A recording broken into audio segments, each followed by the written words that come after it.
So we're going to start with a pendulum action. We're going to go settle first into the right. Same principles that we did across swing. So we've got pendulum within the body. Body moves a little bit side. And now what we're going to add is we're going to add, unlike swing, we're going to actually add an extension of the foot out to the side. We're going to put our heel down, and now we're going to try and move our whole body over the leg as is. From here, we're going to lower the hip into pendulum. Good. And from here, we'll actually do one more time, shifting the other way. So we're going to go spine, pendulum. Good job. One more time. Move. Beautiful. So here, the key is this. You've got to have these two skills. Number one, you already know, just pendulum on the spot. You're going down into the ground. That's great. But number two, which again you also have, but just to clarify it, is you've got an action of pendulum which is muscular. So you've got this hip lift action. So if we're here, just stand by my side again, bring the right foot in, ball of the foot, and we're going to think about lifting and lowering. So you're really using the muscles. Lift, lower. And you can do the same action if your foot is out to the side. You can do the same thing. You can go lift, lower. Lift, lower. And if we do it on the other foot, so if we're here, we do the same thing. We go lift, beautiful.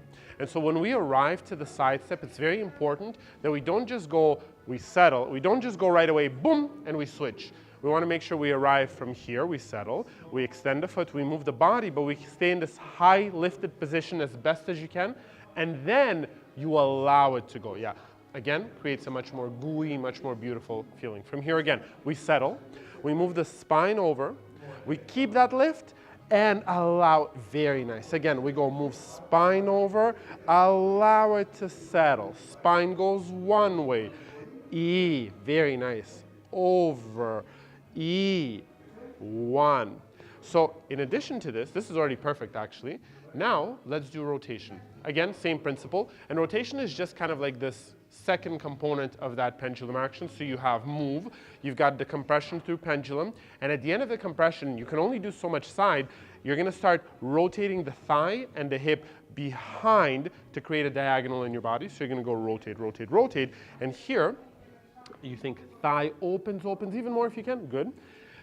But you're still crunched into this position. Now when you move over from this position, you're going to move spine a little bit on an angle with your left side leading.